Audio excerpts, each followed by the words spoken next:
Assalamualaikum warahmatullahi wabarakatuh. Perkenalkan, saya Asifa Nur Burhana, NIM 86 dari kelas C4 AKR.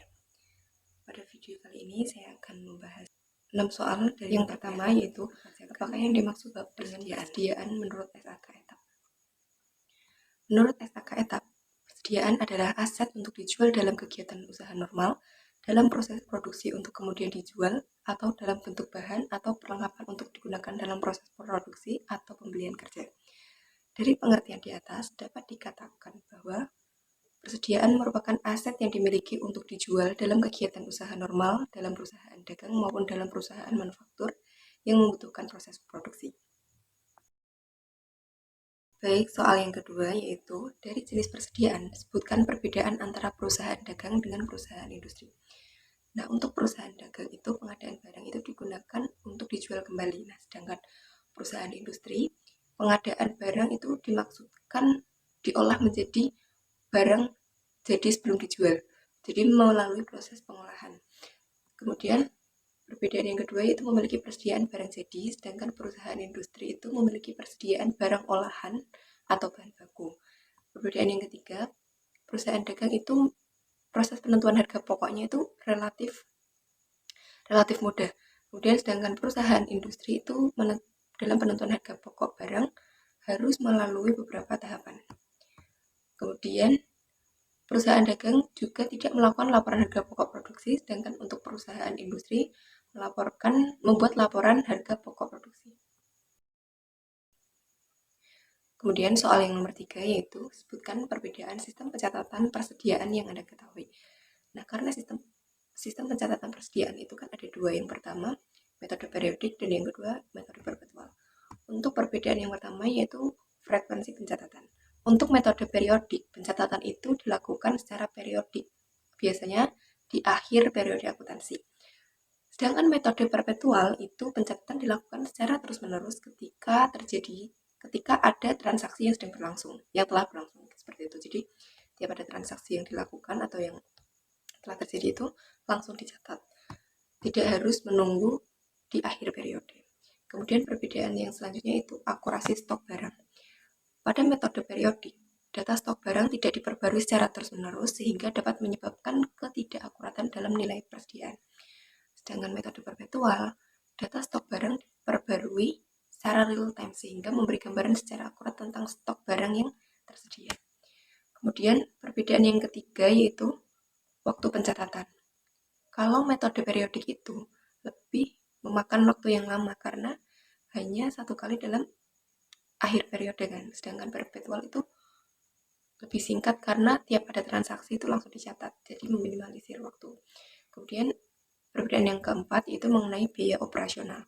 Untuk metode perpetual itu lebih rendah dalam pemakaian biaya operasional karena tidak memerlukan sistem yang rumit. Sedangkan metode perpetual itu biaya operasional yang digunakan itu tinggi karena membutuhkan sistem yang dapat memantau stok secara real time.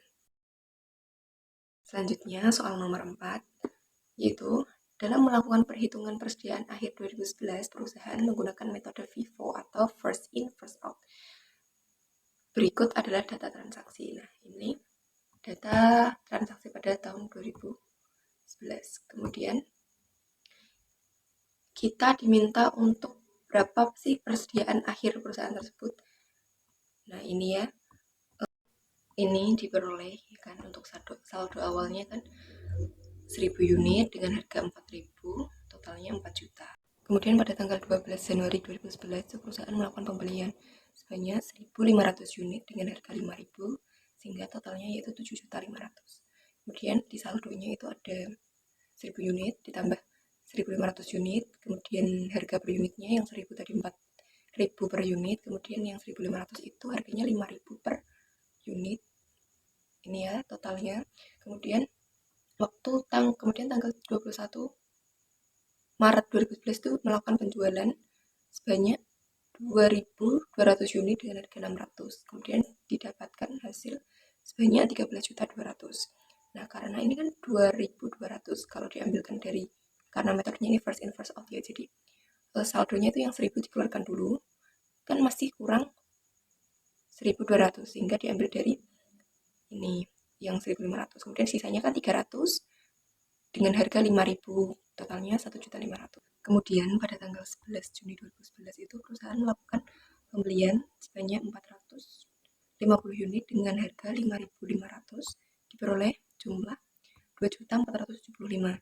Nah, kemudian saldonya bertambah 550, kemudian harga per unitnya 5.500 dan totalnya 2.475. Pada 9 Agustus 2011 ini perusahaan melakukan pembelian lagi sebanyak 2.300 dengan harga per unit 4.500 sehingga totalnya yaitu 10.350. Saldonya bertambah. Jadi pada saldo ini terdapat barang dengan harga dan jumlah yang berbeda-beda ya. Kemudian tanggal 21 September 2011 itu perusahaan melakukan penjualan lagi sebanyak 500 unit dengan harga per unitnya yaitu 7.500 sehingga totalnya 3.750. Maka saldonya berkurang ya. Karena 300 itu tidak mencukupi penjualan, maka diambilkan dari stok selanjutnya yaitu yang 450. Nah, 300 kalau yang dijual 500 berarti kan kurang 200. Nah, jadi ambil stok yang 450 sebanyak 200.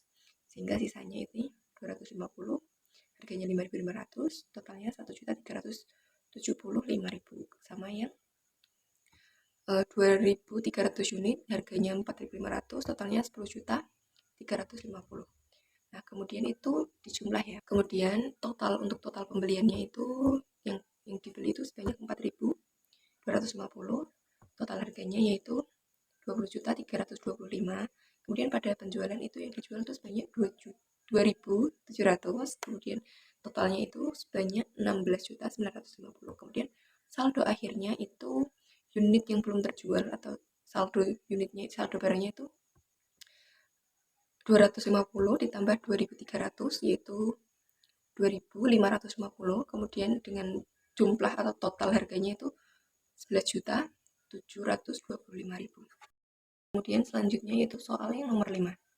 PT Pearl adalah perusahaan yang menjual peralatan selam. Tahun ini mengalami musibah kebakaran sehingga sebagian besar persediaan barang rusak terbakar. Berikut ini adalah data sebelum kebakaran pada tanggal 3 April 2012 dalam satuan ribuan rupiah. Jadi bisa dilihat ya. Kemudian dari data tersebut kita diminta untuk menghitung nilai kerugian apabila perusahaan menggunakan metode laba. Yang pertama, laba bruto sebesar 20% dari HPP, kemudian yang kedua laba bruto sebesar 15% dari penjualan. Nah, sekarang ini ya untuk yang pertama laba bruto sebesar 20% dari HPP. Nah, untuk memperoleh HPP ini persediaan barang dagang awal itu ditulis sebanyak 85.000. Kemudian pembeliannya ini sebesar 104.250. Kemudian dikurangi dengan ongkos angkut pembelian, retur pembelian, potongan pembelian. Kemudian diperoleh pembelian bersih. Nah, pembelian bersih ini diperoleh dari 104.250 dikurangi 9.000 dikurangi 8.500 dikurangi 7.000. Nah, diperoleh 79.750. Untuk persediaan barang dagang yang selamat itu sebanyak 32.500. Kemudian dihitung untuk memperoleh HPP, persediaan barang dagang awal ditambah dengan pembelian bersih dikurangi dengan persediaan barang dagang yang selamat. Diperoleh hasil 132.250 rupiah. Untuk nilai kerugiannya itu kan tadi 20% dari HPP, maka 20% dikali 132.250 didapatkan hasil 26.450. Kemudian yang kedua itu laba bruto sebesar 15% dari penjualan. Nah, penjualan ini diperoleh dari penjualannya sendiri, kemudian ada retur penjualan, potongan penjualan. Nah, kemudian diperoleh penjualan bersihnya sebesar 110.000. Untuk menghitung nilai kerugiannya, yaitu 15% dari penjualan, maka 15% dikalikan 110.000 didapatkan hasil 16.500. Nah, kemudian soal yang keenam yaitu PT Apo adalah perusahaan yang bergerak dalam bidang usaha retail. Hitunglah nilai persediaan akhir PT Apo per Maret 2012 pada harga pokoknya. Jadi yang dihitung itu yang hanya cost-nya. Nah, menghitung nilai persediaan akhir PT Apo per 31 Maret 2012 pada harga pokoknya atau cost-nya. Untuk persediaan akhir ini, rumusnya yaitu persediaan awal ditambah pembelian kemudian dikurangi dengan penjualan. Persediaan awal sebesar 40 juta, kemudian pembeliannya 60 juta, ongkos angkutnya 6 juta, kemudian potongan pembelian itu 5% dari pembelian. 5% dari 60 juta didapat 3 juta, kemudian retur pembelian itu 1,125 dikalikan ongkos angkutnya, dikalikan 6 juta didapatkan hasil 6.750.000. Nah, kemudian untuk penjualannya sama dengan ongkos angkut ditambah potongan pembelian ditambah retur pembelian. Jadi 6 juta ditambah 3 juta ditambah 6.750.000 diperoleh hasil 15.750.000. Kemudian persediaan akhirnya yaitu persediaan awal ditambah pembelian dikurangi penjualan sehingga diperoleh 60 juta. Persediaan awalnya kan 40 juta ditambah 60 juta ditambah dikurangi 15.750.000 diperoleh hasil 84.250.000.